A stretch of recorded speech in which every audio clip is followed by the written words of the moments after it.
22절로 23절 말씀입니다. 갈라디아 5장 22절 23절 다 같은 목소리로 읽겠습니다. 시작. 오직 성령의 열매는 사랑과 희락과 화평과 오래 참음과 자비와 양선과 충성과 온유와 절제니 이 같은 것을 금지할 법이 없느니라. 아멘. 오늘 말씀 중심으로 해서 긍휼의 열매를 맺으십시오. 자비의 열매를 맺으십시오. 자비와 긍휼의 열매입니다. 같은 말인데요. 5장 22절에 나와 있는 이 말씀, 긍휼의 열매를 맺으십시오. 자비의 열매를 맺으십시오. 누차 말씀드리지만 성령의 열매는 주님께서 우리에게 맺히기를 원하시는, 주님이 원하시는 열매가 바로 성령의 열매가 되는 겁니다. 자칫 우리는 신앙생활을 주님이 원하시는 주님 중심의 그런 신앙보다도 자기 중심으로 달려가기가 참 유혹받기가 쉽습니다. 신약 어떤 외경에 나오는, 성경이 아니라 외경에 나오는 이야기인데요. 어느 날 예수님께서 제자들과 함께 이렇게 있었습니다. 그래서 시냇가에 있다가 예수님이 하시는 말씀이 지금부터 여러분들은 나를 위하여 돌을 들고 따라오라 라고 이렇게 얘기를 했답니다. 나를 위하여 돌을 들고 따라오라. 그래서 베드로가 이렇게 생각해 보니까 뭐 돌 사이즈에 대해서 이야기한 적이 없으니까 뭐 굳이 무거운 거 들고 갈 거 있나, 이래서 요만한 조약돌 2개를 들고 열심히 쫓아갔습니다. 그래서 이제 걷다가 점심때쯤 되어가지고 이제 자리에 앉아서 예수님께서 돌을 다 꺼내 놓아라. 그래서 다 돌을 꺼내 놓고, 그러니까 예수님이 한번 쓱 기도하시니까 돌이 다 떡이 돼가지고 이제 전부 다 그 자기가 들고 온 그 돌이 변화의 떡이 된 그걸 이제 다 먹게 됐습니다. 베드로는 뭐 1분도 안 걸려서 다 먹어 치우고 배가 고팠습니다. 점심을 먹고 나서 예수님이 다시 또 나를 위하여 돌을 들고 그리고 나를 쫓아와라. 이제 이렇게 얘기를 하셨습니다. 그러니까 베드로가 이제 뭘 배웠거든요. 그래 딱 주변에 보니까 조그만한 바위가 하나 있는 걸 보고 나서 이걸 탁 들고 이제 등에다가 이제 짊어지고, 그리고 오후 내내 또 걸어서 가는데 베드로는 뭐 죽을 지경이었죠. 그래서 땀 뻘뻘 흘리면서 다른 제자들 뒤쫓아가느라고 굉장히 힘들어 있는 그런 가운데 있었습니다. 그러다가 이제 웅덩이 옆을 이렇게 지나게 되었는데 이제 저녁 때가 이제 다 됐습니다. 그래서 저녁은 이제 배부르게 먹겠다. 그동안 배고파 참느라 애를 먹었는데, 그때만 예수님은 그 우물가에서 이제 돌들을 다 저 웅덩이에 던져버려라 라고 얘기를 하시더라는 거예요. 그러니까 베드로는 이제 멍해진 거죠. 이게 뭐지? 하고 이래 주님을 쳐다보니까 주님이 하시는 말씀이 나를 위하여 돌을 들고 오라고 내가 하지 않았느냐. 나를 위하여. 베드로는 사실 돌을 들 때 처음부터 자기를 위해서 돌을 들었던 거죠. 그래서 이렇게 당하고 저렇게 당하고 베드로가 참 골탕을 먹었던 그런 일들이 있다. 외경에 나오는 그런 이야기가 되는 겁니다. 우리의 신앙생활이 주님이 원하는 성령의 열매를 맺고 나가는 것이 중요합니다. 내 신앙생활을 내 칼라대로, 내가 정한 기준대로, 내 마음대로, 내 판단으로, 이런 것이 아니라 주님이 원하시고 주님이 정하시고 주님이 기뻐하시는 그 중심으로 신앙생활을 살아가는 것이 굉장히 중요하다는 것입니다. 하나님께서는 우리가 주님을 닮기를 원하시죠. 근데 우리 주님께서는 어떤 분이신가? 주님의 중요한 속성 중에 한 가지는 주님은 자비하시다는 겁니다. 주님은 우리가 뭐 어떤 큰 성공이나 어떤 부를 이루는 것보다도 우리에 대해서 관심이 있으십니다. 주님이 십자가에 달리신 것이 우리의 성공을 위해서 십자가에 달리신 거 아니거든요. 우리의 부를 위해서 십자가에 달리신 건 아닙니다. 우리를 위해서 십자가에 달리신 겁니다. 그래서 우리에게 관심이 많으십니다. 우리가 예수님을 닮아가기를 원하십니다. 근데 이 하나님은 자비로우신 하나님이시죠. 출애굽기 34장 6절 말씀에 보면 여호와께서 그의 앞으로 지나시며 선포하시되 여호와라 여호와라 자비롭고 은혜롭고 노하기를 더디하고 인자와 진실이 많은 하나님이라. 자비롭고 은혜롭고 노하기를 더디하고, 이 하나님, 우리 하나님의 자녀 맞으시죠? 그죠? 그럼 이 하나님을 닮아가는 것이 원칙. 이게 가장 중요한 일들입니다. 또한 신명기 4장 31절 말씀에 보면 내 하나님 여호와는 자비하신 하나님이시라. 그가 너를 버리지 아니하시며 너를 멸하지 아니하시며 내 조상들에게 맹세하신 언약을 잊지 아니하시리라. 하나님의 자비하신, 긍휼히 여기시는, 이 불쌍히 여기시는 이 마음의 그런 특성은 성경에 몇 수백 군데도 더 나와 있습니다. 우리 한두 구절만 지금 읽었습니다. 우리가 주님을 닮기를 원합니다. 주님께서는 마태복음 5장의 팔복에서도 이 긍휼히 여기는 자가 복을 받을 것에 대해서도 이야기를 하고 있습니다. 마태 5장 7절 말씀에 긍휼히 여기는 자는 복이 있나니 그들이 긍휼히 여김을 받을 것임이요. 이게 그냥 간단한 자비로운 마음의 문제만은 아니구나 싶은 생각을 하시게 될 것 같습니다. 왜냐하면 긍휼히 여기는 자, 자비를 베푸는 자는 따라오는 게 있습니다. 거기에 대해서 우리는 또 주의를 기울이지 않을 수가 없는 것입니다. 우리가 오직 주님의 은혜만을 바라보고 살아갈 때 주님을 닮아가는 일이 얼마나 중요한 것인가. 오늘 이 자비의 열매, 긍휼의 열매를 우리가 맺기를 원합니다.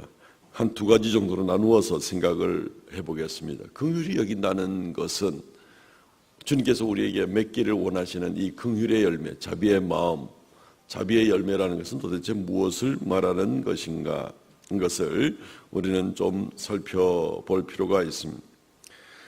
이 긍휼이라는 말은 어머니의 그 아기 주머니와 같은 그런 뜻을 가지고 있습니다. 그러니까 무한대의 사랑입니다. 무한대의 보호고 어떤 조건이 있을 수가 없습니다. 무한대의 용서와 사랑을 의미하는 것이고, 예수님이 보여준 자비의 모습이 바로 이제 그런 모습입니다. 저 사람이 나보다 좀 못하고 좀 생활이 좀 어려우니까 좀 불쌍하네, 내가 좀 불쌍히 여겨줘야지 하는 이제 이런 정도의 자비를 말하는 거 아닙니다. 그것은 동정심은 될 수 있을지는 모르지만 성령의 열매로서의 이 긍휼의 열매, 자비의 열매는 아닌 것이죠. 만약에 나보다 저 사람이 좀 여러 가지 면에서 부족해 보이고 없어 보이니까 저 사람을 불쌍히 여기는 그런 마음을 갖는다면, 반대로 저 사람이 나보다 잘 살아요, 부유해요, 모든 면에서 뭐가 잘 돼가는 것 같아요, 그럴 때도 그 사람에 대해서 긍휼의 마음을 가질 수가 있을 것인가 하는 모습을 생각해 보아야 됩니다. 이 때문에 우리의 이 심령 가운데 성령의 열매인 이 긍휼의 열매, 자비의 열매가 확 맺혀 있는 사람들이 누구를 만나든지 간에라도 이 긍휼의 열매를 맺을 수 있는 그런 모습인 거죠. 우리가 만약에 조그만 일로 인해서 쉽게 교만해지고 또 쉽게 시기하게 되고 나보다 좀 많이 부족한 것 같으면은 좀 불쌍히 여겨줘야지 이런 마음을 가지게 되는 것은 긍휼이 아니죠. 그것은 오히려 교만입니다. 내가 너보다는 좀 낫지 않느냐 이런 생각을 갖는 그런 교만한 마음이 되는 겁니다. 이것은 긍휼의 열매와는 전혀 관계가 없는 그런 부분입니다. 예수께서 나를 용납하시고 예수께서 나를 위하여 십자가에 달려 돌아가신 것은 어떤 조건이 있는 게 아니죠. 내가 부족하니까 이런 거 아닙니다. 무한대의 자비하심으로 심판의 대상이 되는 우리인데도 불구하고 주님께서 긍휼히 여겨주시는 그런 모습.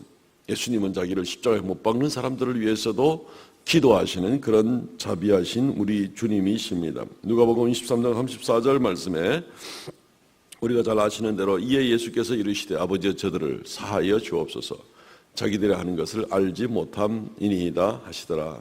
그들이 그곳을 나누어 제비 뽑을세. 이게 주님이 가지고 계시는 이 긍휼의 마음이 되는 것입니다. 잔인하게 예수님을 못 박으려고 하는 이제 이런 모습인 거죠. 우리가 한 가지 성경에 나오는 예를 통해서 이 자비의 마음을 좀 더 구체적으로 생각해 보았으면 좋겠습니다. 누가복음 10장에 나오는 이 선한 사마리아인의 비유입니다. 누가복음 10장 30절로 37절 말씀에 보면 이제 이 비유가 나오게 됩니다. 어떤 사람이 예루살렘에서 여리고로 내려가다 강도를 만났고 맞아서 급한 죽게 되었는데 제사장과 레위인은 그냥 지나가게 되고, 그리고 사마리아인이 그 사람을 치료하게 되고, 그리고 여인수에 데려다주고 비용이 더 들면 나중에 돌아오는 길에 자기가 더 물겠다고 하고 하는 이 모습을 보고 우리가 긍휼히 여기는 마음, 자비의 마음이 어떤가를 우리가 배워볼 수가 있습니다. 몇 가지 부분으로 우리가 한번 생각해 볼 수 있는데, 왜 레위인과 제사장은 이 강도 만난 자를 그냥 외면하고 그냥 지나갔을까? 내 갈 길이 바쁘니까 저 사람 지금 강도 만나서 급한 죽게 되었지만 내가 돌볼 시간이 없다. 또는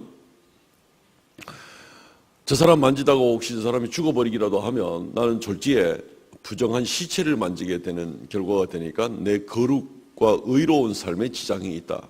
뭐 이래서 그 사람을 돌보지 않고 그냥 지나갔대. 레위인도 신앙심이 신실한 사람이고 제사장은 뭐 종교인임에 틀림이 없는 그런 사람인데도 불구하고 하나님 말씀을 늘 대하는 것 같고 심지어 가르치기도 하는 것 같고 중요시 여기는 사람들이면서 쉽게 이 자기의 하나님을 섬긴다는 것이 자기 중심적인 거예요. 내가 바쁘니까, 그리고 내가 부정하게 될지 모르니까 이렇게 해서 그냥 지나치는 자기 중심적인 그런 삶인 것을 보게 됩니다. 그런데 이 사마리아인이 지나가면서 그 강도 만난 자를 치료하여 주고 그 사람의 비용을 자기가 대주고 하는 이런 모습을 보게 되면 그게 좀 다릅니다. 사마리아인은 바쁘다고 핑계하지 않았죠. 사마리아인들 왜 안 바쁘겠어요? 세상에 안 바쁜 사람이 어디 있어요? 모두가 다 바쁘죠. 그런데 자기의 바쁜 것보다도 긍휼히 여겨야 될 일에 먼저 관심을 가졌던 것을 보게 되는 겁니다. 이웃 사랑은 관심부터 시작하는 거죠. 무관심은 아무것도 가져올 수가 없습니다. 그리고 사마리아인은 자기 감정에 매이기보다도 하나님의 뜻을 더 구했던 것이 틀림이 없습니다. 자기 감정은 뭡니까? 아니, 유대인들이 평상시에 나를 사마리아인이라고 얼마나 무시하고 천시하는데, 저 유대인이 지금 한 명 지금 쓰러져 있는데 내가 굳이 돌봐줘야 될 일이 뭐 있어? 유대인들끼리 알아서 하라고 그러지 뭐. 이런 생각이 얼마든지 들 수도 있을 겁니다. 이것은 굉장히 오래된 수백 년간 무시받는 고통 가운데 있는 그런 모습입니다. 이걸 가지고 이 사마리아인이 어떻게 그 유대인에게 관심을 가질 수가 있을까? 자기의 감정으로는 전혀 그렇게 안 하고 싶을지 모르지만 하나님의 원하시는 뜻이 그에게 더 중요했던 것을 보게 됩니다. 물질 씁니다. 자기에게 있는 것에 기름을 포도주를 붓고 그리고 나서 자기의 물질을 써서 그 사람의 이 여관비를 물어주고 하는 이런 모습을 보게 됩니다. 물질 안 아까운 사람이 세상에 어디 있겠어요 또. 그런데 이 사마리아인은 자기에게 주어진 물질이 무조건 자기 것이라고 생각하는 것이 아니라 하나님이 자기한테 맡겨놓은 것이라고 생각을 하는 거죠. 주인은 하나님인 겁니다. 맡겨놓은 분이 주님이니까. 그래서 주인이 원하는 대로 쓸 수 있어야 된다 하는 이런 주관이 아니면 얼굴도 모르는 갑자기 만난 어떤 사람을 위해서 비용을 쓸 수가 없는 겁니다. 나는 모르지만 하나님은 아는데 이 사람이 지금 필요하니까 내게 있는 조금의 여유라도 이걸 가지고 저 사람을 돕겠다는 것이죠. 이것은 물질에 대한 주인의식이 분명하지 않으면 이런 일을 하기가 어렵습니다. 전부 다 이게 내 건데 라는 생각을 가지고 있으면 다른 사람을 위해서 쓸 수가 없죠. 뭐 다른 사람을 위해 써도 나한테 잘해줬거나 아니면 내가 이름을 좀 낼 수 있거나 뭐 이런 일에 물질을 줄 수 있겠죠. 그런데 이 사람은 자기 거 아니라고 생각을 하기 때문에 이 사람 치료해 줬다고 해서 이 사람이 나한테 감사할 것도 아니고 뭐 전혀 뭐 보상을 기대하기 힘든 그런 모습이지만 주인이 원하시니까, 주인인 하나님이 원하시니까 기꺼이 그래 쓰는 겁니다. 결과는 뭡니까? 예수님에게 칭찬을 듣습니다. 누가 이 강도 만난 자의 이웃인가? 누가복음 10장에 예수님에게 질문을 했던 어떤 청년에게 누가 이 사람에게 이웃이 되었느냐라고 예수님이 물을 때에 이 청년이 스스로 대답하기를 뭐라고 하냐면 자비를 베푼 자니이다. 그러니까 적어도 두 가지 별명을 얻었죠. 이웃을 사랑하는 자다. 그리고 자비를 베푸는 자다 하는 것 두 가지 대답을 얻게 되는 겁니다. 바로 하나님의 계명을 지키는 사람이다. 하나님의 명령을 지키는 사람이 바로 이 사람이다. 정말 우리가 하나님 말씀을 따라서 하나님 중심, 교회 중심, 성경 중심으로 산다고 하는데 자칫 자기 중심으로 살아가기가 얼마나 쉬운지 모릅니다. 레위인과 제사장이 굉장히 종교적인 그런 사람들이었지만서도 전혀 그렇게 살지 못합니다. 사마리아인은 무시받는 사람이면서도 하나님과 이웃을 중심으로 살아가는 그런 모습인 것입니다. 하나님 중심을 보시죠. 어느 농부가 있었답니다. 이 농부가 보니까 한 해에 농사를 지었는데 당근을 지었는데 당근이 굉장히 큰 게 하나 나왔답니다. 자기 평생에 농사를 지었지만 평생에 그렇게 큰 당근은 본 적이 없는 그런 당근이 있어서 너무 신기하기도 하고 그래서 이거 임금님 갖다 드려야 되겠다. 그래서 이제 임금님에게 여차여차해서 너무 놀랐고 참 귀한 것 같아서 임금님께 갖다 드립니다. 이렇게 갖다 드렸다는 거예요. 임금님이 그걸 받으시고 그래 고맙다. 근데 네 밭 바로 옆에 내 소유의 밭이 하나 있는데 그거 너 줄게. 그거는 가져가라. 이렇게 상을 내려줬다는 거예요. 옆에서 가만히 지나가 보고 나니까 저 당근 한 뿌리 주고 나가지고 이게 밭을 한 떼기를 얻었으니까 저거 해볼 만한 일이다 생각을 했겠죠. 그래서 이 임금님의 신하가 곰곰이 생각하다가 집에서 가장 좋은 이 종말을 가져다가 이 말을 한 마리를 탁 아주 이 싱싱하고 힘 있는 이 종말을 데려다가 왕에게 참 내가 앞만 봐도 이 종마보다도 더 뛰어난 말은 없는 것 같아서 이거 내가 임금님 귀히 여기고 임금님께 갖다 드립니다. 이랬더니만은 임금님이 떡 받으시고 그래 고맙다. 집에 가봐라 이제 그러더라는 거예요. 왜 누구는 당근 한 뿌리 주고 밭을 하나 얻었는데 왜 나는 종말을 하나 그래 멈칫멈칫하고 있으니까 임금님이 내가 네 마음을 다 안다 라고 이렇게 얘기하더라는 겁니다. 이 순수하지 못했던 거죠. 정말 이 농부는 정말 임금님을 귀히 여기는 중심으로 당근을 갖다 드린 거고 이 종말을 갖다 준 이 신하는 자기를 생각하고 더 많은 엄청난 것이 돌아올 거다라는 자기를 생각하고 드린 것이 바로 이 종말을 드린 신하의 마음이기 때문에 임금님이 이걸 다 알고 그냥 돌아가라라고 이렇게 이야기를 했던 것입니다. 하나님이 주인공이 되어야 됩니다. 하나님 중심으로 살아갈 수 있어야 되는 겁니다. 우리는 이런 선한 사마리아인 같은 그런 자비, 그런 마음으로 이웃을 사랑하고 나아가기가, 그런 자비의 마음으로 나아가기가 쉽지 않은 것을 누구나 아마 인정하게 됩니다. 그거 쉽지 않은데, 근데 말은 맞잖아. 그렇게 해야 되는 거 맞잖아. 이런 생각을 아마 가지실 것입니다. 우리의 힘으로 쉽지 않습니다. 그래서 성령의 열매라고 하는 것이죠. 우리가 하나님을 닮아가는 것을 우리 자력의 힘으로 되는 것이 아니라 성령의 능력으로 감당하게 되는 것입니다. 하나님 앞에 주의 성령께 간절히 매달려서 주님께 구하는 겁니다. 주여, 내가 마음으로는 저 사람이 참 미운데 내가 저 사람을 미워하지 않도록 나의 마음을 주관하여 주옵소서. 주여, 내가 욕심이 좀 많은데 내게 주어진 것들을 내가 주인이라고 생각하지 않도록 주의 성령께서 나의 마음을 붙들어 주옵소서. 내가 하나님 중심, 성경 중심, 교회 중심의 삶을 살아가도록 나를 성령 충만케 하시고, 그리고 내 이기적인 욕심만을 위해서 살아가지 않는 그런 사람이 되게 하여 주옵소서. 이 성령의 열매입니다.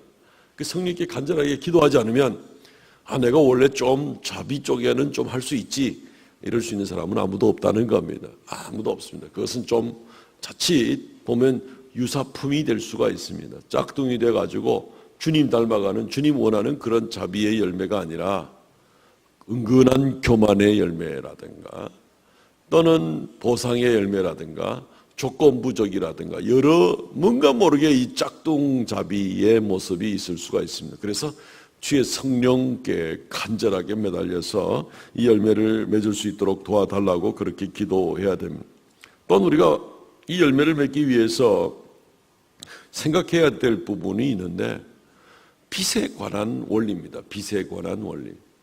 우리가 다른 사람을 어떻게 용서하고 조건 없이 다른 사람에게 선을 베풀고 자비를 베푸는 일이 어떻게 가능하겠는가? 물론 나한테 잘해준 사람한테는 내가 잘해주기가 쉬운데 어떻게 그럴 수가 있겠는가 싶은 생각을 가지는데, 우리는 우리가 먼저 빚진 자임을 알아야 됩니다. 빚의 원리를 생각하면 간단합니다. 내가 누구한테 빚을 졌습니다. 근데 그 빚을 갚아야 됩니다. 근데 그 빚을 갚는데 그 상대편이 인격이 훌륭하니까 내가 빚을 갚는다. 정말 존경할 만하니까 빚을 갚는다. 이래가지고 빚 갚는 사람은 아무도 없습니다.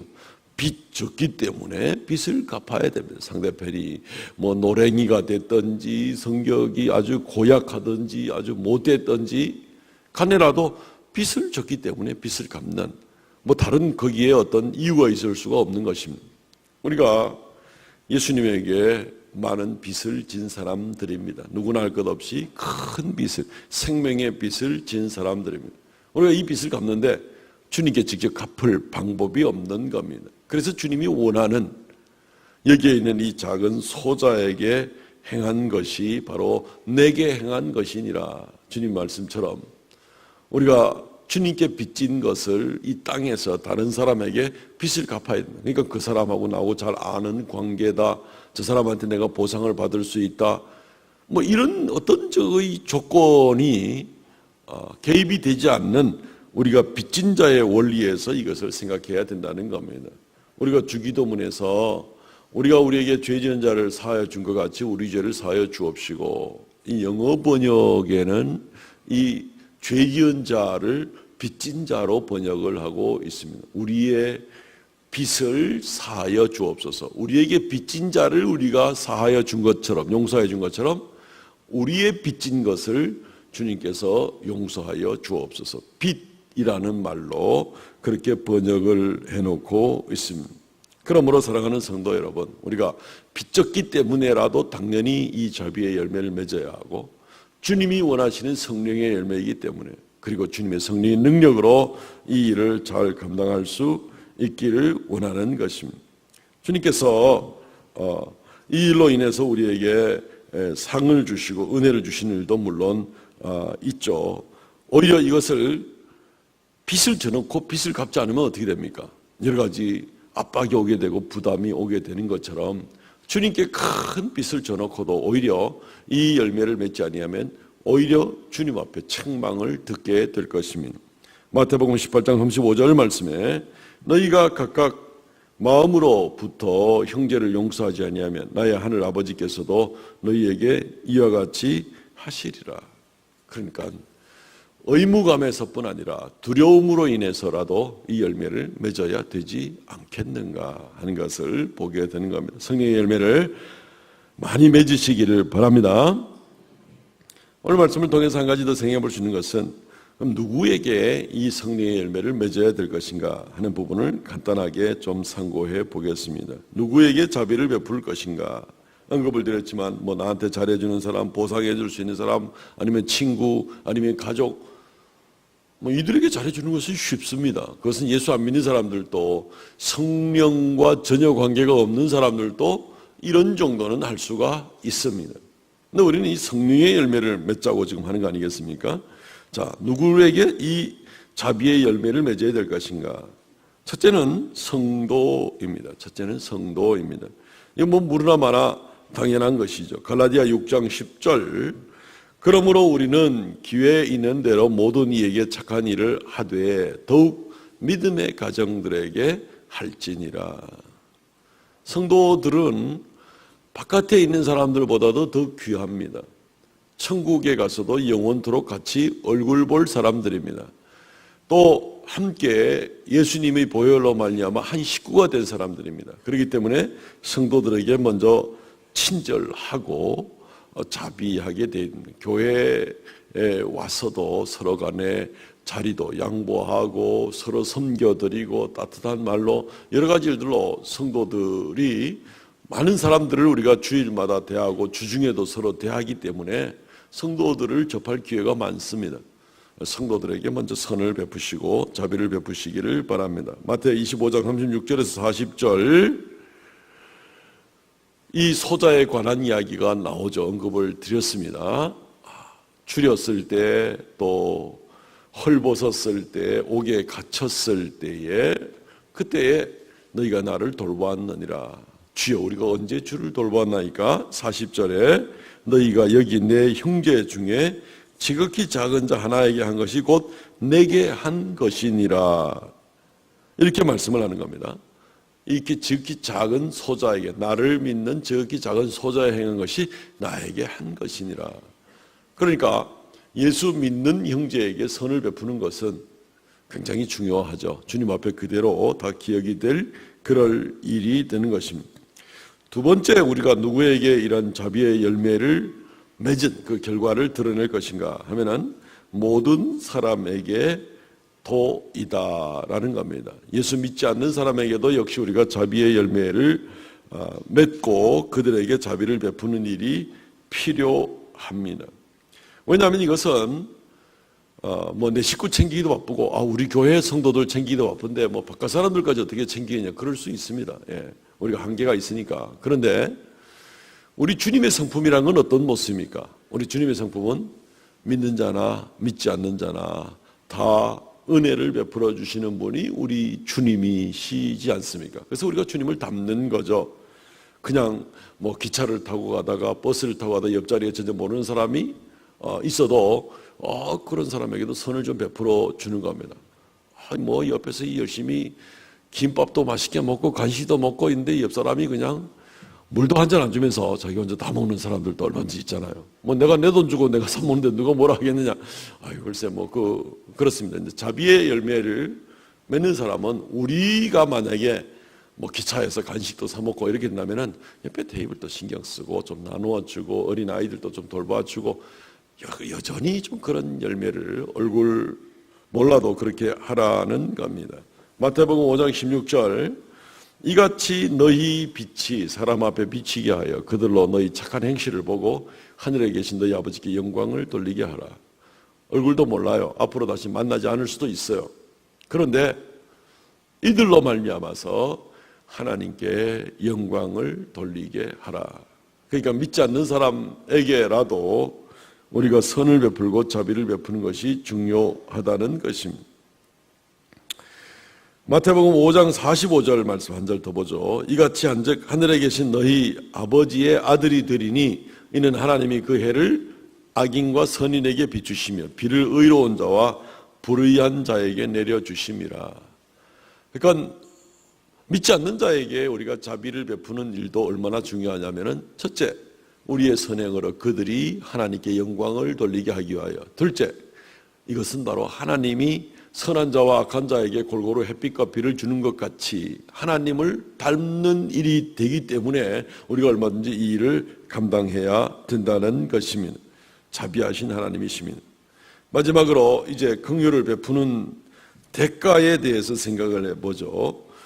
주님은 우리가 주님을 닮아가려고 애를 많이 쓰는 그런 모습이 있을 때에 정말 주의 성령을 의지해서 이 일들을 감당하기 원할 때 상을 주십니다. 우리는 빚진 자이기 때문에 마땅히 그렇게 해야 되지만 주님께서는 오히려 또한 그럼에도 불구하고 그것을 귀히 여겨서 우리에게 상을 주시기를 원하시는 것입니다. 아까 읽었습니다. 마태복음 5장 7절에 보면은 긍휼히 여기는 자는 복이 있나니 저희가 긍휼히 여김을 받을 것임이요. 주님께서 우리를 긍휼히 여기셔서 더 긍휼히 여기는 일들을 많이 할 수 있도록 풍성한 은혜를 주시고 또 하나님의 아들이라 일컬어 주시고 우리가 계명을 잘 지켰다고 칭찬을 해주시고 하나님께서 우리에게 상을 주실 것이 틀림이 없습니다. 누가 진짜 지혜로운 사람이고 누가 진짜 실속이 있는 사람입니까? 성령의 열매를 열심히 맺으며 나가기를 애를 쓰는 사람이 지혜로운 사람입니까? 아니면은 그것과 관계없이 여전히 그냥 내 중심으로 살아가려고 하는 사람이 지혜로운 사람입니까? 성경의 여러 말씀들을 우리가 오늘 살폈습니다만은 참으로 지혜로운 사람은 하나님 중심으로 살아가는 사람입니다. 주님이 원하시는 중심으로 살아가는 사람입니다. 우리가 베드로의 예도 들어보고 어리석은 어떤 신하의 예도 한번 들어보았지만 자기 중심으로 살아가는 것은 별로 지혜롭지 못한 것입니다. 하나님이 내 인생을 책임지고 하나님이 내 인생을 인도해 주시도록 하는 것이 가장 안전한 길입니다. 그것이 우리 세대의 우리의 자녀들의 세대도 마찬가지가 됩니다. 더군다나 그 상을 주시는 일일진데 우리가 얼마나 이 열매를 맺으면서 살아야 되겠는가. 이 시간 우리 성령의 열매를 위해서, 특별히 자비의 열매를 맺는 사람이 되게 해 주시옵소서 위해서 자신을 위해서 한번 기도하겠습니다. 하나님, 나를 변화시켜 주시옵소서. 자비의 열매를 맺게 해 주시옵소서. 하나님의 형상을 드러내게 해 주시옵소서. 주의 뜻을 이루어 나가는 우리가 되게 하옵소서. 그로 인하여 주님이 나를 더욱 불쌍히 여기시고 놀라운 삶을 살게 하여 주시옵소서. 통성을 같이 한번 기도하겠습니다.